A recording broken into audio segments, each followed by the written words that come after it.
നമ്മുടെ ശ്രമങ്ങൾ പരാജയപ്പെട്ടേക്കാം, എന്നാൽ ശ്രമിക്കുവാൻ നമ്മൾ പരാജയപ്പെടരുത്.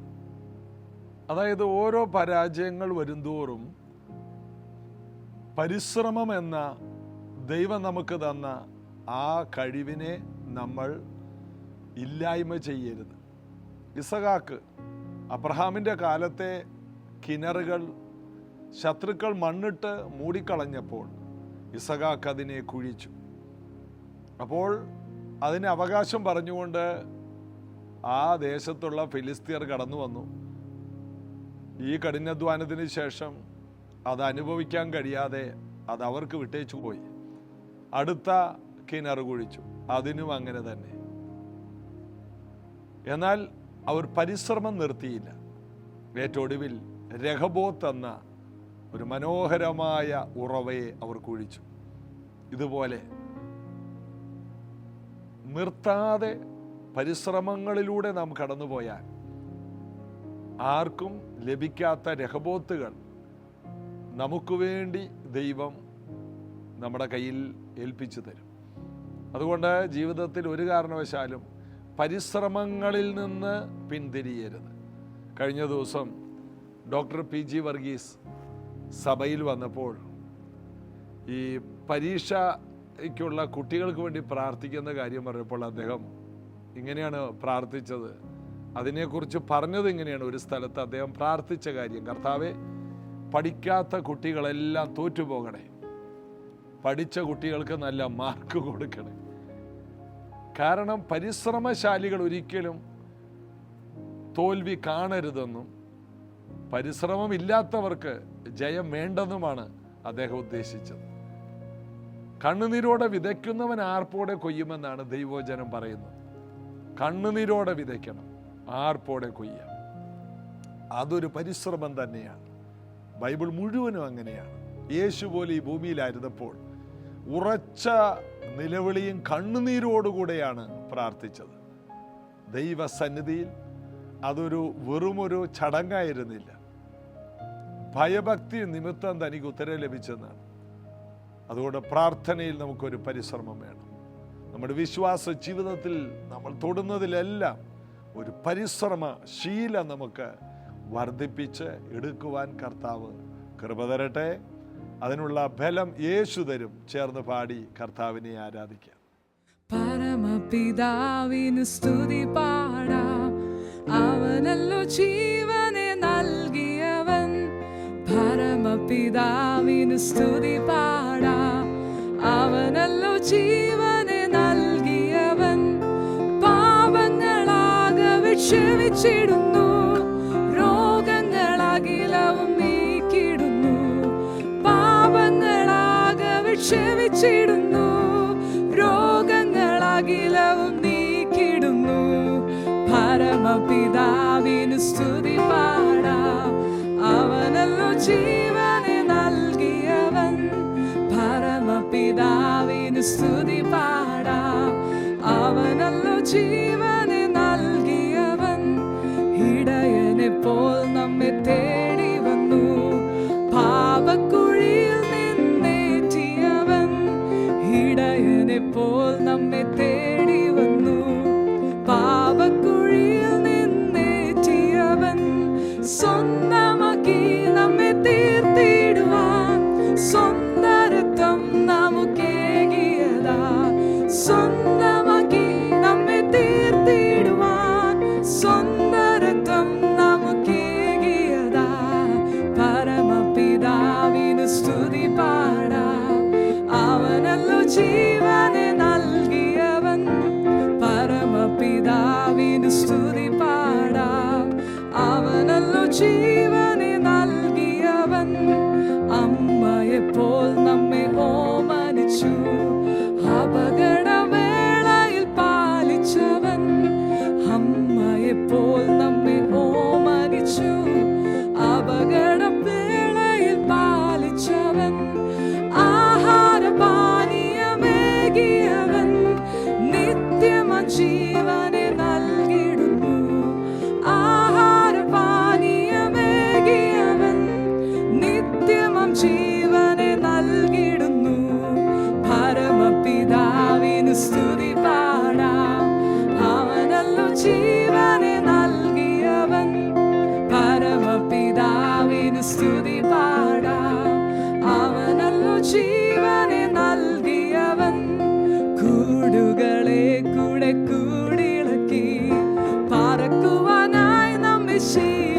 ഓമനിച്ചു. കൂടുകളെ കൂടെ കൂടിളക്കി പറക്കുവാനായി നമ്മെ ശീലിപ്പിച്ചു. ചിറകുകൾ അതിന്മേൽ വായിച്ചു നമ്മെ. നീലം പരിചായി നാം നശിച്ചിടാതെ. ചിറകുകൾ അതിന്മേൽ വായിച്ചു നമ്മെ. നീലം പരിചായി നാം നശിച്ചിടാതെ. സ്തോത്രം ചെയ്യാം ഹൃദയംഗമായി. കുമ്പിടാം അവൻ മുൻപിൽ ആദരവായി. സ്തോത്രം ചെയ്യാം ഹൃദയംഗമായി. കുമ്പിടാം അവൻ മുൻപിൽ ആദരവായി. ഹല്ലേലൂയ പാടാം മോദമോടെ. അവനല്ലോ നമ്മുടെ രക്ഷയിൻ പാറ. ഹല്ലേലൂയ പാടാം മോദമോടെ. അവനല്ലോ നമ്മുടെ രക്ഷയിൻ പാറ. സ്തോത്രം ചെയ്യാം ഹൃദയംഗമായി. കുമ്പിടാം അവൻ മുൻപിൽ ആദരവായി. സ്തോത്രം ചെയ്യാം ഹൃദയംഗമായി. കുമ്പിടാം അവൻ മുൻപിൽ ആദരവായി. ഹല്ലേലൂയ പാടാം മോദമോടെ. അവനല്ലോ നമ്മുടെ രക്ഷയിൻ പാറ. ഹല്ലേലൂയ പാടാം മോദമോടെ. അവനല്ലോ നമ്മുടെ രക്ഷയിൻ പാറ. ഹല്ലേലൂയ പാടാം മോദമോടെ. അവനല്ലോ നമ്മുടെ രക്ഷയിൻ പാറ. ഹല്ലേലൂയ പാടാം മോദമോടെ.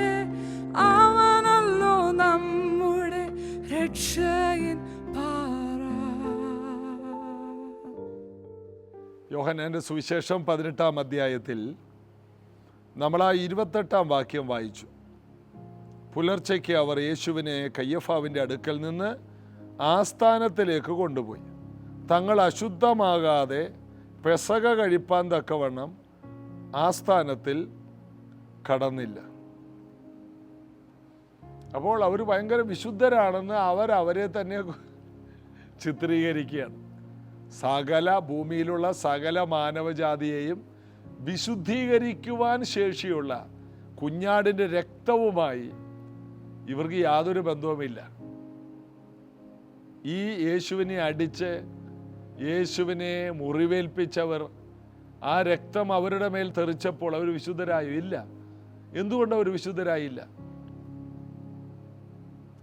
അതിൻ്റെ കാരണം അവർ ഹൃദയം കൊണ്ട് യേശുവിനെ വിശ്വസിച്ച് വാ കൊണ്ട് ഏറ്റു പറയാതെ അവർക്ക് ദൈവമക്കളായി വിശുദ്ധരായി തീരാൻ കഴിയില്ല. സാക്ഷാൽ ദൈവ കുഞ്ഞാടിൻ്റെ രക്തം അവരുടെ ദേഹത്ത് തെറിച്ചിട്ട് പോലും അവർക്ക് വിശുദ്ധരായി തീരാൻ കഴിഞ്ഞില്ല. അപ്പോൾ പുറമേ അക്ഷരാർത്ഥത്തിലുള്ള രക്തം തെറിച്ചിട്ട് പോലും വിശുദ്ധീകരിക്കപ്പെടാത്തവരാണിവർ. എന്നാൽ 2000 വർഷങ്ങൾക്ക് ശേഷം ജീവിക്കുന്ന നമ്മൾ യേശുവേ ആ രക്തത്താൽ എന്നെ ഒന്ന് കഴുകണമേ എന്ന് പറഞ്ഞാൽ ഉടനെ കടുംചുവപ്പായ പാപങ്ങൾ പോലെ ഹിമം പോലെ വെളുക്കുന്നത് നമ്മുടെ മനസാക്ഷിയിൽ നമുക്കറിയാം. നല്ല മനസാക്ഷി ലഭിക്കുകയാണ്. കുറ്റമില്ലാത്ത മനസാക്ഷി, പ്രാഗൽഭ്യമുള്ള ഒരു ക്രിസ്തീയ ജീവിതം യേശുവിൻ്റെ രക്തത്തിൽ ആശ്രയിക്കുമ്പോൾ. സാക്ഷാൽ യേശുവിൻ്റെ രക്തം ആ യേശുവിനെ അടിച്ച ഉപദ്രവിച്ച സ്ഥലങ്ങളിലെല്ലാം തളം കെട്ടി നിന്നിട്ടും അത് തുടച്ചു കളഞ്ഞവരാരും വിശുദ്ധരായി തീർന്നു കാണില്ല. എന്നാൽ യേശുവേ എന്ന് വിളിച്ച, വാസ്തവമായിട്ട് ഇവൻ ദൈവപുത്രനായിരുന്നു എന്ന് പറഞ്ഞ മുട്ടുകുത്തിയ ശതാധിപൻ ദൈവ പൈതലായി തീർന്നു എന്ന് നമുക്ക് വിശ്വസിക്കാം. ക്രൂശിലെ കള്ളൻ, നീ രാജ്യത്വം പ്രാപിക്കുമ്പോൾ എന്നെ ഓർക്കണമേ എന്ന് പറഞ്ഞപ്പോൾ അവൻ പറുദീസയുടെ അവകാശിയായി മാറി. ഇതുപോലെ യേശുവിൻ്റെ അക്ഷരാർത്ഥത്തിലുള്ള രക്തം തെറിച്ചവർ അവർ വിശുദ്ധരായില്ല. എന്നാൽ യേശുവിൽ വിശ്വസിച്ചവർ വിശുദ്ധരായി മാറി. ഈ സത്യങ്ങൾ നമ്മൾ അറിയണം. ഇവർ അശുദ്ധരാകാതിരിക്കാൻ നോക്കിയാണ്. യേശുവിൽ ആശ്രയിക്കാതെ ഇവർ മാറി നടക്കുന്നവരാണ്. അപ്പോൾ അടുത്ത വാക്യം, പീലാത്തോസ് അവരുടെ അടുക്കൽ പുറത്തു വന്നു. ഈ മനുഷ്യൻ്റെ നേരെ എന്തു കുറ്റം ബോധിപ്പിക്കുന്നു എന്ന് ചോദിച്ചു.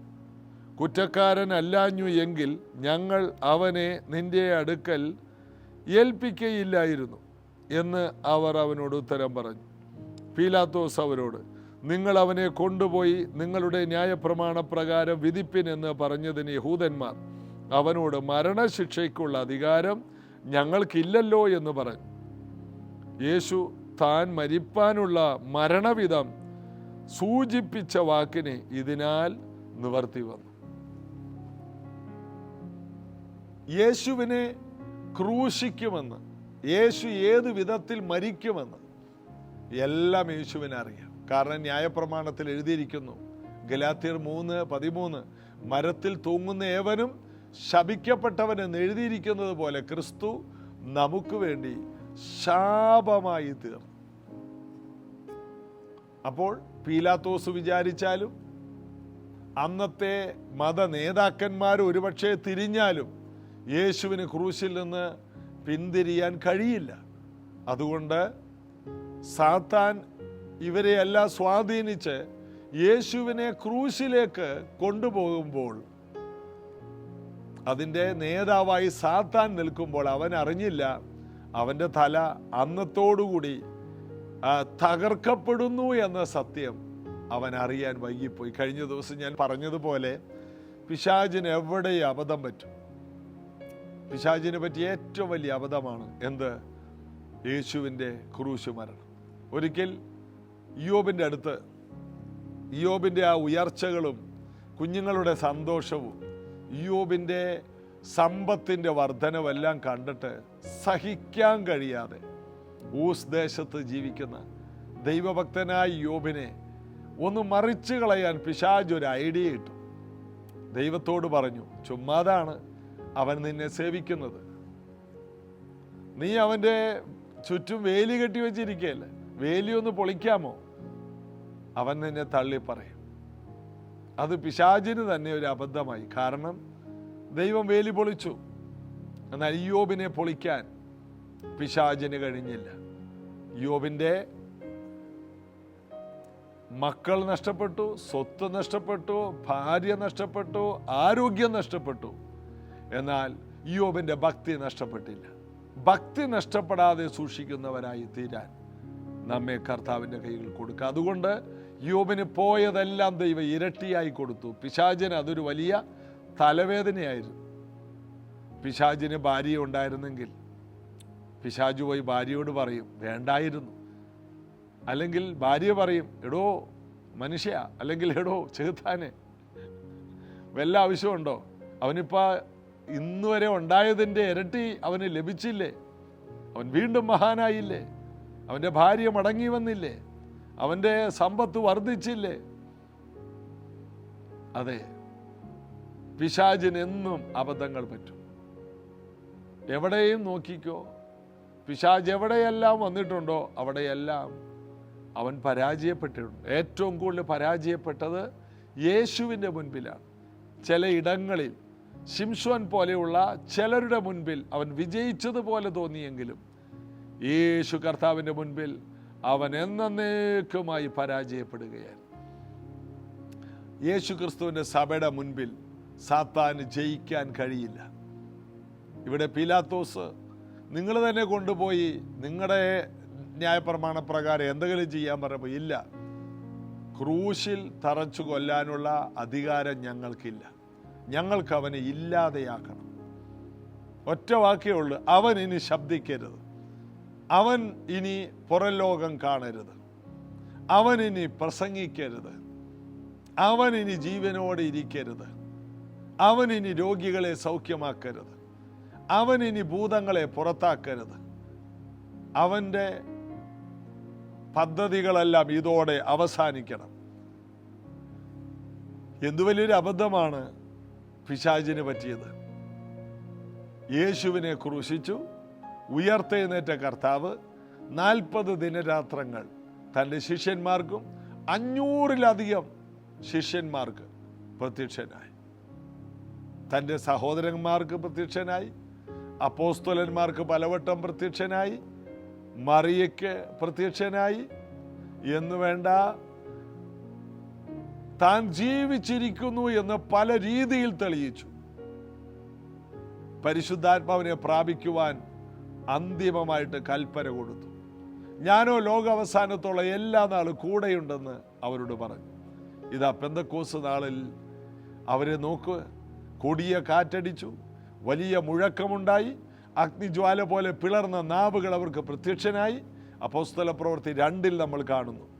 പിശാചിൻ്റെ തല യേശു ക്രൂശിൽ തകർത്തു.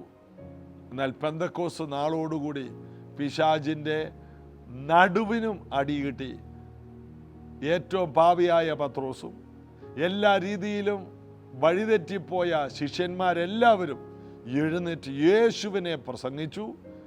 പാതാള ഗോപുരങ്ങൾ ജയിക്കാത്ത ഒരു സഭ ഭൂമിയിൽ സംജാതമായി. ഇത് കേൾക്കുന്ന ഓരോരുത്തരും അറിയണം, യേശുവിനെ സ്വീകരിച്ച ഒരു വ്യക്തി പാതാള ഗോപുരങ്ങൾ ജയിക്കാത്ത സഭയുടെ ഒരു ഭാഗമാണ്. നിന്നെ ജയിക്കുവാൻ ഒരു മന്ത്രവാദത്തിനും ഒരു ആഭിചാരത്തിനും സാധ്യമല്ല. നിന്നെ തോൽപ്പിക്കാൻ പറ്റിയ ഒന്നും ഈ ഭൂമിയിലില്ല. എത്ര പേർക്ക് അതറിയാം? നിന്നെ തകർത്ത് കളയാൻ, നിന്നെ ഇല്ലായ്മ ചെയ്യാൻ പറ്റിയതൊന്നും ഈ ഭൂമിയിലില്ല. കാരണം നീ യേശുവിനെ സ്വീകരിച്ച 2 കൊരിന്ത്യർ 5:17 പോലെ പുതിയ സൃഷ്ടിയാണ്. നിന്റെ പഴയത് കഴിഞ്ഞുപോയി, എല്ലാം പുതിയതാണ്. നിന്നെ ഇല്ലായ്മ ചെയ്യാൻ നോക്കുന്തോറും നീ വർദ്ധിച്ചു വരും. അതുകൊണ്ടാണ് പുറപ്പാട് പുസ്തകത്തിൽ വായിക്കുന്നു, 1-ാം അധ്യായത്തിൽ അവരെ പീഡിപ്പിക്കും തോറും അവർ വർദ്ധിച്ച് പെരുകി ബലപ്പെട്ടു. ഇതുപോലെ പീഡിപ്പിക്കും തോറും വർദ്ധിക്കുന്ന ഒരു കൂട്ടം ഭൂമിയിലുണ്ടോ? ഉണ്ട്. യേശു ക്രിസ്തുവിൻ്റെ സഭ. സഭ വളരാതിരിക്കാൻ ഒറ്റ കാര്യം, പീഡിപ്പിക്കാതിരുന്നാൽ മതി. തൊട്ടാൽ സഭ വളരും, ഉപദ്രവിച്ചാൽ സഭ വളരും. അതുകൊണ്ട് രക്ഷിക്കപ്പെട്ട ഒരു ദൈവ പൈതലിന് എതിരെ വരുന്നതെല്ലാം വളർച്ചയ്ക്ക് കാരണമാകും.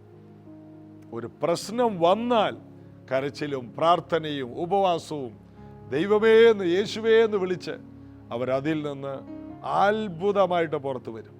ഇത് കേൾക്കുന്ന ഓരോരുത്തരും അറിയണം, നിന്നെ തൊട്ടാൽ നീ വർദ്ധിക്കും, നിന്നെ ഉപദ്രവിച്ചാൽ നീ പെരുകി ബലപ്പെടും, നിനക്കെതിരെ ആഭിചാരം ചെയ്താൽ ആ കാലഘട്ടത്തിൻ്റെ അത്ഭുതമായി നീ പുറത്തു വരും. നിനക്കെതിരെ പിശാചുണ്ടാക്കുന്ന ഒരായുധവും ഫലിക്കില്ല. മാത്രമല്ല, നീ പെരുകി ബലപ്പെടും, നീ സമൃദ്ധിയുള്ള വ്യക്തിയാകും, നീ ഉയർച്ചയുള്ള വ്യക്തിയാകും, നീ അഭിവൃദ്ധിയുള്ള വ്യക്തിയാകും, നീ ശക്തിയുള്ള വ്യക്തിയാകും. കാരണം വീണ്ടും ജനിച്ച രക്ഷിക്കപ്പെട്ടൊരു ദൈവ പൈതലിനെ തോൽപ്പിക്കാൻ കഴിയില്ല. മാത്രമല്ല, നിക്കോദീമോസിനോട് പറഞ്ഞതുപോലെ കാറ്റ് എവിടെ നിന്ന് വരുന്നെന്നറിയില്ല, എങ്ങോട്ട് പോകുന്നെന്നറിയില്ല. ഇതുപോലെയാണ് ആത്മാവിൽ ജനിച്ചവൻ. വീണ്ടും ജനിച്ചവൻ അങ്ങനെയാണ്. നിന്റെ ഭാവിയെ പ്രവചിക്കാൻ പറ്റിയ ഒരു പ്രവാചകനുമില്ല. അവരെല്ലാം അല്പമായി പ്രവചിക്കുന്നു, അല്പമായി നാം അറിയുന്നു. നമ്മെക്കുറിച്ച് പോലും നമുക്ക് മുഴുവനും അറിഞ്ഞുകൂടാ. 5-10 പ്രവാചകന്മാര് പറഞ്ഞതല്ല നീയും ഞാനും, അതിനപ്പുറമാണ്. നമ്മുടെ ഭാവി ഒന്നിലും പരിമിതപ്പെട്ടതല്ല. എവിടെ നിന്ന് വരുന്നു എന്നും എങ്ങോട്ട് പോകുന്നു എന്നൊന്നും നമ്മെക്കുറിച്ചൊന്നും പറയാൻ കഴിയില്ല. വലിയ ഉയർച്ചകളിലേക്ക് കുതിച്ചു പോകും, വലിയ അഭിഷേകത്തിൻ്റെ തലങ്ങളിലേക്ക് ഇടിച്ചു കയറും. ഇന്ന് ഒന്നും കാണാതിരിക്കുന്ന പലരും ചില ദിവസങ്ങൾ കഴിയുമ്പോൾ അസാധാരണമായിട്ട് ഉപയോഗിക്കപ്പെടുന്നവരാകും. ഈ ജീസസ് എവരിഡേ കേൾക്കുന്ന പലരും ഇന്ന് നിങ്ങൾ കടന്നു പോകുന്ന പ്രശ്നങ്ങളുണ്ട്. ഇതിന് നടുവിൽ യേശുവേ എൻ്റെ ഹൃദയത്തിലേക്ക് വരണമേ, അങ്ങയെ ഞാൻ എൻ്റെ കർത്താവ് രക്ഷകനായി സ്വീകരിക്കുന്നു എന്ന് പ്രാർത്ഥിക്കാത്തവർ അങ്ങനെ ഒന്ന് പ്രാർത്ഥിച്ച്, ഇന്നു മുതൽ ഞാൻ അങ്ങയുടെ പൈതലായി ജീവിക്കും യേശുവേ എന്ന് പറ. വീണ്ടും ജനന അനുഭവം ഉണ്ടായി നിങ്ങൾ ശക്തരായി മാറും. പിശാചിൻ്റെ പദ്ധതികളെല്ലാം തകിടം മറിയും. യേശുവിനെ ക്രൂശിക്കുവാൻ വേണ്ടി ഇവർ വളരെയധികം പരിശ്രമങ്ങൾ നടത്തുകയാണ്. യേശു മരണത്തിലേക്ക് കയറി ചെല്ലുകയാണ്. ഇവരുടെ ക്രൂശീകരിക്കാനുള്ള പരിശ്രമം കൊണ്ടല്ലേ യേശു ക്രൂശിൽ കയറിയത്. യേശു നേരെ അങ്ങോട്ട് കയറി ചെന്ന, നിങ്ങൾ ആരെ തിരയുന്നു? നസറേന യേശുവിനെ. അത് ഞാനാണ്, അവരെങ്ങോട്ട് വിട്ടേക്ക്, ഞാൻ അങ്ങോട്ട് വരികയാണ്. എൻ്റെ സമയമായി, ഇന്ന് ഞാൻ മരിക്കും. ഇന്നലെ മിനിയാന്നാൾ ഞാൻ ഭൂതങ്ങളെ പുറത്താക്കി, രോഗികളെ സൗഖ്യമാക്കി. ഇന്ന് ഞാൻ മരിക്കും. അത് ഹേരോദാവിൻ്റെ വാളുകൊണ്ടല്ല, ക്രൂശ് മരണത്തിലൂടെ. മാനവജാതിക്ക് വേണ്ടി ഞാൻ മരത്തിന്മേൽ തൂങ്ങും. ഞാൻ ഉയർത്തപ്പെട്ടാൽ എല്ലാവരെയും എങ്കിലേക്ക് ആകർഷിക്കും. ജീസസ് എവരിടെ ശ്രദ്ധിക്കുന്ന ഓരോ പ്രിയപ്പെട്ടവരും യേശുവിൻ്റെ വിലപ്പെട്ടവരാണ്. നിങ്ങളെ നശിപ്പിക്കാൻ കഴിയുന്ന ഒന്നുമില്ല. യേശു പരാജയപ്പെട്ടില്ല, മരണം കൊണ്ടും യേശു പരാജയപ്പെട്ടില്ല. മരണം കൊണ്ട് യേശു ഒരു വലിയ ജീവിതം തുടങ്ങുകയായിരുന്നു. ആ കർത്താവിൻ്റെ മക്കൾ എങ്ങനെ പരാജയപ്പെടുമെന്നാണ്? നിങ്ങളൊരു വിജയമാണ്. യേശുവിനെ സ്വീകരിച്ചു എന്ന ഒറ്റ കാരണത്താൽ നിങ്ങളൊരു വൻ വിജയമാണ്. വിശ്വസിക്കുക, പ്രാർത്ഥിക്കാം. യേശുവേ, ഇത് കേട്ട പലരുടെ അകത്ത് ആകുല ചിന്തകളുണ്ടല്ലോ, വലിയ ഭാവിയെക്കുറിച്ചുള്ള ഭയമുണ്ടല്ലോ. ഇപ്പോൾ അതെല്ലാം മാറട്ടെ. ഞാൻ ദൈവ പൈതലാണ്, എന്നിലുള്ളവൻ ലോകത്തിലുള്ളവനേക്കാൾ വലിയവനാണെന്നുള്ള 1 യോഹന്നാൻ 4:4 പോലെയുള്ള വചനങ്ങൾ കൊണ്ട് ഇവരെ നിറയ്ക്കണമേ. വചനത്തിൽ ഇവർ ബലപ്പെടട്ടെ. ഇന്നത് കേൾക്കുന്നവർ സൗഖ്യമാകട്ടെ, മനസ്സമാധാനമുള്ളവരാകട്ടെ. ശാരീരിക രോഗങ്ങൾ, മാനസികമായ അസ്വസ്ഥതകൾ നിമിത്തം വന്ന ഡിപ്രഷനുകളിലൂടെ കടന്നു വന്ന ശാരീരിക രോഗങ്ങൾ ഇപ്പോൾ സൗഖ്യമാകട്ടെ. യേശുവിൻ്റെ നാമത്തിൽ ഡോക്ടർമാർക്കൊന്നും ചെയ്യാൻ കഴിയാത്ത രോഗങ്ങൾ യേശു ക്രിസ്തുവിൻ്റെ നാമത്തിൽ സൗഖ്യമാകട്ടെ. വലുത് സഫലമായ വാതിലുകൾ യേശുവിൻ നാമത്തിൽ തുറക്കട്ടെ. ഇത് കേൾക്കുന്ന ഓരോ വ്യക്തികളുടെ ശരീരവും മനസ്സും ദേഹം, ദേഹി, ആത്മാവിൽ വലിയ മൂവ്, ചലനം, ശക്തി വ്യാപരിക്കട്ടെ യേശുവിൻ നാമത്തിൽ. ആമേൻ. കർത്താവിൻ്റെ അമിത ബലത്തിൽ നമുക്ക് ശക്തിപ്പെടാം. പിശാചിൻ്റെ തന്ത്രങ്ങളോട് എതിർത്ത് നിൽക്കാൻ സർവായുധവർഗം ധരിക്കാം. നാളെ ഇതേ സമയത്ത് നമുക്ക് ഒരുമിച്ച് വീണ്ടും കാണാം. ഇന്ന് കാണുന്ന പലതും നിശ്ചലമാകും. ഇന്ന് കാണുന്ന വെല്ലുവിളികൾ നിശ്ചലമാകും. എന്നാൽ നമ്മൾ ഇതിൻ്റെ നടുവിലെല്ലാം വളർന്ന് പന്തലിക്കും. ധൈര്യപ്പെടുക. നമുക്ക് ഒരുമിച്ച് വീണ്ടും കാണാം. God bless you.